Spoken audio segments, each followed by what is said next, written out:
오늘 함께 읽은 사도행전 19장의 말씀은요, 사도 바울이 에베소 지방에서 약 3년간 전도하였고 또 약 3년간 목회했던 그 일들을 기록하고 있습니다. 그렇게 바울이 사역했던 에베소는요, 항구 도시였습니다. 에베소는 교통과 또 무역의 관문이 되는 그런 지역이었습니다. 그래서 그런지 이방 미신이 참 가득했다고 합니다. 미신의 정도가 지나쳐서 에베소에는 주술, 주문 그런 것 같은 것도 있었습니다. 오늘로 말하면 부족 같은 것입니다. 이 부족을 몸에 지니고 다니면 만사 형통이 된다는 이상한 신념 같은 것들이 그 에베소 지역에 있었습니다. 그래서 그 당시 보편적이었던 것이요, 마술이었다고 합니다. 또 에베소 이름 자체가 숭배자, 또 신전을 지키는 자, 여신의 문지기 이런 뜻이 있었습니다. 이름처럼 에베소는요, 신전으로도 유명했다고 합니다. 그래서 주신이 다산과 풍요를 상징하는 다이아나였다고 합니다. 로마식 이름으로는 아데미라고 부릅니다. 이런 여신에 대한 숭배는 웅장한 신전, 또 재물의 상품화, 또 매춘의 합법화, 이러한 것들이 특징이었습니다. 그리고 아데미 신전은요, 세계 7대 불가사의 가운데 하나로 지금도 손꼽히고 있습니다. 파르테논 신전보다 한 4배 정도는 더 크고 웅장하다고 합니다. 이렇게 에베소 지역은 각종 미신, 또 이방 종교들에 인해 영적으로 또 그리고 사회적으로 병들어 있었습니다. 사회적으로 그리고 영적으로 병들어 있는 에베소에서 사도 바울이 무엇을 했습니까? 그곳에서 사도 바울은 복음을 가르쳤습니다. 특히 두란노 서원에서 한 2년 이상 머물면서요, 복음을 가르쳤습니다. 두란노에서는요, 말씀을 들으려고 하는 제자들을요 따로 세웠고요, 2년 동안을 그들에게 말씀으로 양육했습니다. 두란노에서 말씀을 가르쳤던 2년을 포함하여 바울은 그렇게 무려 3년을 에베소 지역에 있었던 것입니다. 바울은 그곳에서 생각했습니다. 에베소가 무역 중심 도시이고 다인종이고 다문화 사회니까 복음을 전파할 수 있는 아주 중요한 교차로다라고 생각했습니다. 그래서 영적으로 병들었고 또 사회적으로 병들어 있는 아주 다양한 사람들이 있는 에베소에서 복음을 전하자라고 결단했던 것입니다. 그런데 놀라운 일이 일어났습니다. 바울이 전한 복음을 들은 사람들이 어떻게 되었습니까? 성령의 개입하심과 복음의 능력으로 말미암아 그들이 예수님을 구주로 영접하는 놀라운 일이 일어나게 되었습니다. 그렇게 구원받은 사람들이 한 사람 한 사람씩 늘어나게 되었습니다. 그리고 에베소 지역에 성령의 역사가 일어나게 되었습니다. 각자가요, 주님의 자녀임을 깨닫게 되었습니다. 그리고 각자 한 사람 한 사람이 주님의 몸된 교회임을 알게 되었고 깨닫게 되었습니다. 그렇게 에베소 지역에 교회가 세워지게 되었고 교회가 또 부흥하게 되었고 교회가 성장하게 되었습니다. 앞에서도 말씀드렸지만요, 에베소 지역은요 참 미신도 많고 참 우상이 많은 지역이었습니다. 그래서 에베소는 우상 숭배하는 일이 많았습니다. 마술, 주술, 부족이 아주 흔했던 도시입니다. 에베소에도요 제자들이 있었다고 합니다. 어떤 제자들입니까? 예수님은 모르지만 세례 요한은 알고 있었던 그런 세례 요한의 추종자들이 있었습니다. 그러나 그들은 누구에 대해서 들어보지 못했냐면 예수님에 대해서는 들어보지를 못했습니다. 예수님은 모르고 세례 요한을 추종했던 그런 사람들이 가졌던 믿음의 특징이 있었습니다. 사도행전 19장 1절과 2절 말씀에 그 특징이 나오는데요, 사도행전 19장 1절 2절에 아볼로가 고린도에 있는 동안 바울은 윗지방을 거쳐 에베소에 왔다. 바울은 거기서 몇몇 신자들을 만나 물었다. 여러분은 믿을 때에 성령을 받았습니까? 우리는 성령이 있다는 것도 듣지 못했습니다 라는 말씀이 있습니다. 그들에게 어떤 믿음의 특징이 있었습니까? 성령의 계심을 알지 못했습니다. 사도행전 19장 1절 말씀에 등장하는 이 몇몇 제자들과 몇몇 신자들, 어떤 사람들입니까? 온전한 복음을 가진 신자라기보다는 그저 세례 요한의 추종자들이었습니다.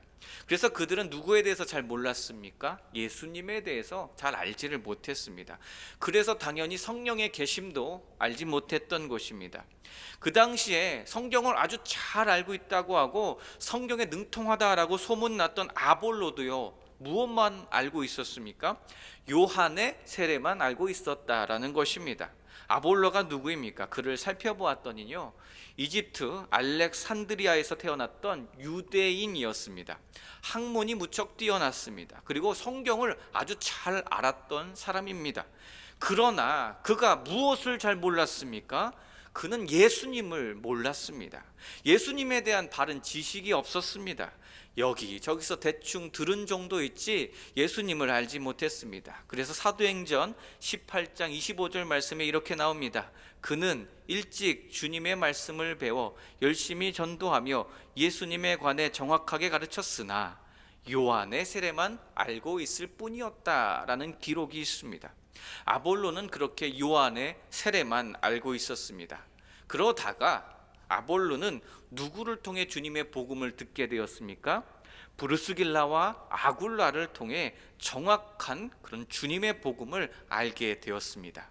그런데 오늘 사도행전 19장 1절 말씀에서의 이 바울이 만난 몇몇 신자들에게 무엇이 없었다고 기록되어 있습니까? 그들에게 온전한 복음이 없었다라고 기록되어 있습니다. 그들도 무엇만 알고 있었습니까? 요한의 세례만 알고 있었습니다.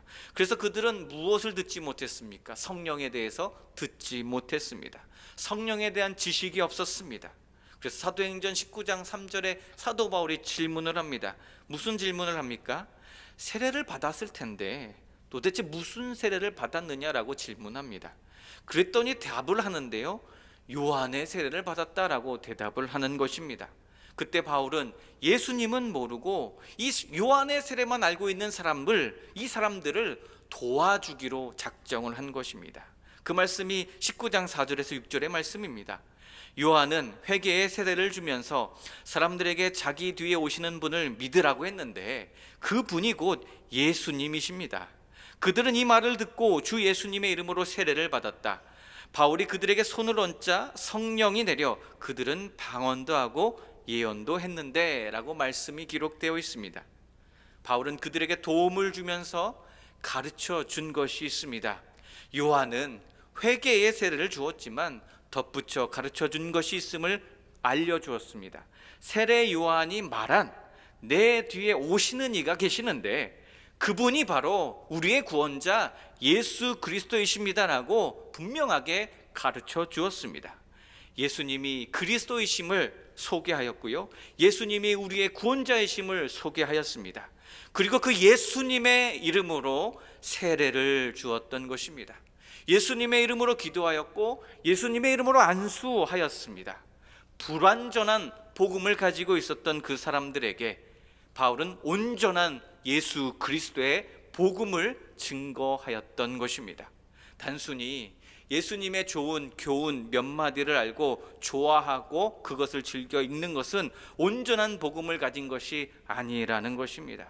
그래서 바울은 복음에 대한 명확한 가르침을 주었습니다. 예수님의 이름으로 세례를 가르쳤고요, 그들에게 세례를 베풀었습니다. 사도행전 19장 5절과 6절 말씀에요, 그들은 이 말을 듣고 주 예수님의 이름으로 세례를 받았습니다. 바울이 그들에게 손을 얹자 성령이 내려 그들은 방언도 하고 예언도 하게 되었다라고 기록합니다. 바울의 안수를 통해 성령님이 이 에베소의 제자들에게 임하신 것입니다. 예수님의 온전한 복음을 듣고 세례를 받았다라는 이 말의 뜻이 무엇입니까? 자신의 의지적인 결단을 통하여 요한의 세례밖에 몰랐던 사람들이 이제 예수님의 이름으로 온전한 복음을 받아들였다라는 뜻입니다. 예수님의 이름으로 온전한 세례를 받았습니다라는 뜻입니다. 그때 무슨 일이 일어났습니까? 그들에게 성령님이 임하셨습니다. 그렇게 그들은 방언도 하였습니다. 그렇게 그들은 예언도 하였습니다. 에베소의 제자들은 그렇게 주께로부터 열린 마음으로 또 바울을 통해 말씀의 가르침을 받아들였던 것입니다. 그 결과로 성령의 충만함을 경험할 수 있게 되었습니다. 하나님은요, 이러한 겸손하고 이 열린 마음을 가진 제자들에게 성령의 은혜를 허락하신 것입니다. 좁은 시각을 가지고서는 결코 은혜를 받을 수가 없다라는 것입니다. 마음이 다치고 마음이 완악하고 나만 옳고 내가 가진 것이 제일 좋고 다른 것은 받아들이지 않겠다는 그런 생각과 그런 마음과 그런 시각을 가지고서는 우리 예수 그리스도의 은혜를 온전히 다 받아들일 수 없는 것입니다. 이미 베풀어진 은혜가 있는데 그 은혜를 받을 수가 없는 것입니다. 이 시간 오늘 나에게 한번 질문해 보셨으면 좋겠습니다. 오늘 나는 예수 그리스도를 통해 주어진 이 온전한 복음을 누리기 위하여 열린 마음으로 또 복음을 살아내는 일에 최선을 다하고 계신지 한번 돌아보셨으면 좋겠습니다. 바울은 이제 에베소에 머물면서요, 이제 더욱 또 한 걸음 한 걸음 더욱 담대히 나가면서 하나님의 말씀, 하나님의 나라를 가르쳤습니다. 열심히 그 하나님의 말씀을 강론했습니다. 그리고 사람들에게 권면합니다. 말씀대로 살아야 합니다. 말씀대로 사십시오라고 권면했습니다. 9절의 말씀처럼요, 두란노 서원에서 날마다 하나님의 말씀을 강론했던 것입니다. 예전에는 에베소 회당에서 말씀을 가르치려고 했더니요, 반대가 아주 심했습니다. 그래서 어디에서 가르쳤다고요? 두란노 서원에서 가르치게 되었습니다. 그것도 언제 가르쳤습니까? 남들이 쉬는 시간을 틈타서 그런 시간에 복음을 전하고 말씀을 가르쳤습니다. 오늘 10절의 말씀처럼 2년 동안이나 집중해서 날마다 사람들에게 말씀을 전했습니다. 그랬더니 어떠한 일이 벌어졌습니까? 아주 놀라운 능력이 나타났습니다. 놀라운 능력을 행했습니다. 예수 그리스도의 이름으로 아주 놀라운 일을 행하게 되었습니다. 바울은 열심히 성경을 풀어주었고요, 열심히 말씀을 가르쳐 주었습니다. 예수 그리스도의 죽음과 부활이라는 복음의 진리를 가르쳤습니다. 그랬더니 그 결과가 나타났는데요, 그 결과가 무엇입니까? 아시아에 사는 자 중 유대인이나 헬라인이나 모두 다 그 주의 말씀을 듣게 되었다는 놀라운 일이 일어나게 되었습니다. 바울은요, 이렇게 어려운 중에도 복음을 위하여 헌신하였습니다. 온전한 복음을 증거하는 일에 자신의 모든 힘을 썼습니다. 복음이 능력인 줄 알았기에, 복음이 능력인 줄 믿었기에 온전한 복음이 없는 그 사람들을 주님의 마음으로 불쌍히 여기고 복음을 가르쳤던 것입니다. 복음을 강의할 때 바울이 어떻게 했습니까? 아주 탁월하게 예수 그리스도를 증거했습니다. 기독교 신앙이 무엇인지 아주 탁월하게 변증했습니다. 그렇게 에베소 사람들이 그 복음을 듣고 감동했습니다. 열정을 다해 가르쳤습니다. 말씀으로 양육했습니다. 사람들을 목양하고 돌볼 때 건성건성하지 않았습니다. 철저히 예수님을 믿지 못하는 사람들을 붙들고 기도했고 사랑과 훈계로서 가르치고 이끌었던 것입니다. 그렇게 이 제3차 바울의 전도 여행의 열매가 어떠했습니까? 어떠했던지 성경을 보니까요, 아주 풍성한 열매를 맺게 되었음을 확인할 수가 있습니다. 에베소 북쪽으로 비두니아, 동쪽으로 갈라디아, 남쪽으로 루기아, 서쪽 해안을 따라 주님의 복음이 점점 퍼져나가는 놀라운 역사가 일어나게 되었습니다. 그리고 복음이 퍼져나간 자리에 무엇이 세워졌습니까? 주님의 몸된 교회가 세워졌습니다. 골로새 교회, 또 히에라볼리, 라오디아 교회들과 함께 계시록에 언급된 이 아시아의 7개 교회가 세워지게 되었습니다. 두란노 서원에서 말씀을 배우고 온전한 복음을 듣고 예수님을 믿음으로 말미암아 구원받고 주님의 자녀가 된 유대인과 헬라인들에 의해서 주님의 몸된 교회가 세워졌던 것입니다. 바울은요, 두란노 서원에서 열정적으로 복음을 가르치는 동안 누가 일하신 것입니까? 하나님께서 일하셨던 것입니다. 바울의 손을 통하여 우리 하나님께서 놀라운 능력을 행하신 것입니다. 예수님께서도요, 공생의 기간 동안 하셨던 사역이 있었습니다. 예수님 무엇 하셨습니까? 치유 사역 하셨고요, 귀신을 쫓아내는 사역을 하셨습니다. 예수님의 제자들도 어떻게 했습니까? 그 사역들 감당하게 되었습니다. 하나님께서는 그렇게 주를 믿는 제자들을 통해서 일하심을 잊지 마시기 바랍니다. 무슨 일 하십니까? 사탄의 세력을, 악한 세력을 쫓아내는 그 사역하십니다.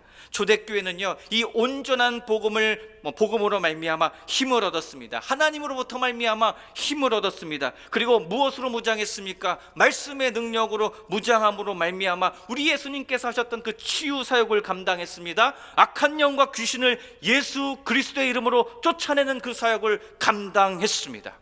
바울이 두란노에서 가르치는 그 2년 동안 치유 사역, 귀신 추출 사역은 그렇게 계속되었던 것입니다. 누가 함께 하셨기 때문입니까? 하나님께서, 살아계신 하나님께서 함께 하셨기 때문에 가능했던 귀하고 복된 사역입니다. 영육 간에 불쌍한 이 아시아 사람들에게 사탄이 활개를 치고 있었습니다. 그러한 에베소 땅에 하나님의 능력과 하나님의 살아계심과 하나님의 권능이 이렇게 증명되었던 것입니다. 사람들이 12절의 말씀처럼 바울의 몸에서 손수건이나 앞치마를 가져다가 병든 사람에게 얹으면요, 그 병이 떠나갔던 것입니다. 그 악귀가 떠나가는 역사가 일어났습니다. 성령님께서 강력하게 그 시간 임재하여 주셨기 때문입니다. 에베소를 뒤덮어버린 이 하나님의 말씀과 살아 역사하시는 성령님의 능력은 개개인의 심령만 변화시킨 것이 아니라 그 도시의 문화와 그 도시의 모든 것들 구석구석을 변화시켜 주셨던 것입니다. 그래서 예수 그리스도의 복음은요, 한 개인을 압도하는 것입니다. 예수 그리스도의 복음은요, 그 지역 사회를 변화시키고 압도해버립니다.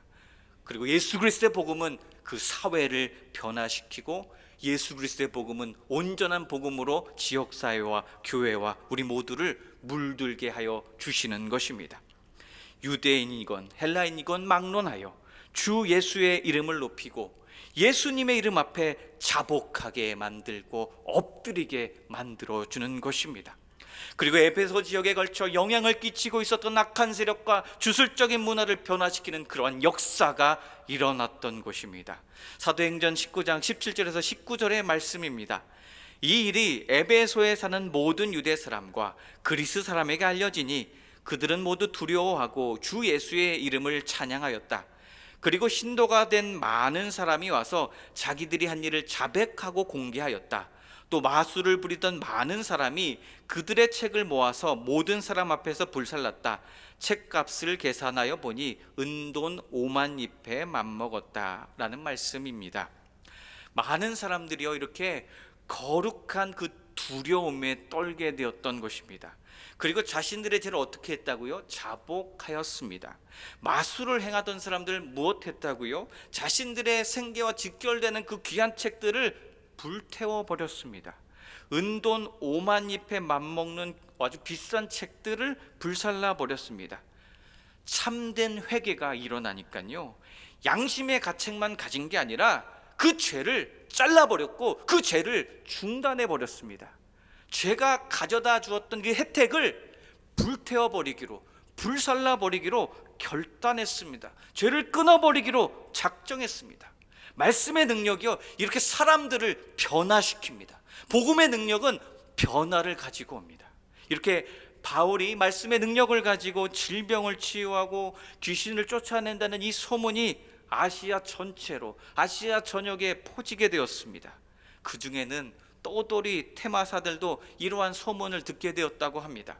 그 소문을 듣고 어디로 찾아갔습니까? 그 역사가 일어난다는 에베소로 찾아갔습니다. 그들은 자칭 대제사장의 아들들 스게와와 7 아들들이었습니다. 진짜로 대제사장의 아들들은 아니었습니다. 그냥 자기들끼리 부르는 별칭이었습니다. 원래 유대교 주변에는요, 테마사들이 많았다고 합니다. 돈을 벌기 위해, 그리고 그럴싸한 방법으로 사람들을 현혹했고 사람들을 유혹했습니다. 지금도 똑같은 일 벌어지고 있습니다. 성경을 빙자하고 예수님의 이름을 빙자하여 자칭 예수, 자칭 메시아라고 하는 아주 이상한 이단 집단들이 많습니다. 복음서를 보면요, 사탄은 사람보다 먼저 누구를 알아본다라고 말합니까? 영적인 권위자 예수님을 먼저 알아봅니다. 악한 영인 사탄은요, 생명의 영으로 오신 예수님을 금방 알아차립니다. 그리고 오늘 말씀에 나오는 예수 그리스도의 영에 사로잡혔던 바울도 사탄을 잘 알아봤습니다. 복음서를 보면 알 수 있듯이 예수님의 말씀 한마디면 군대 귀신도 다 나와야 했습니다.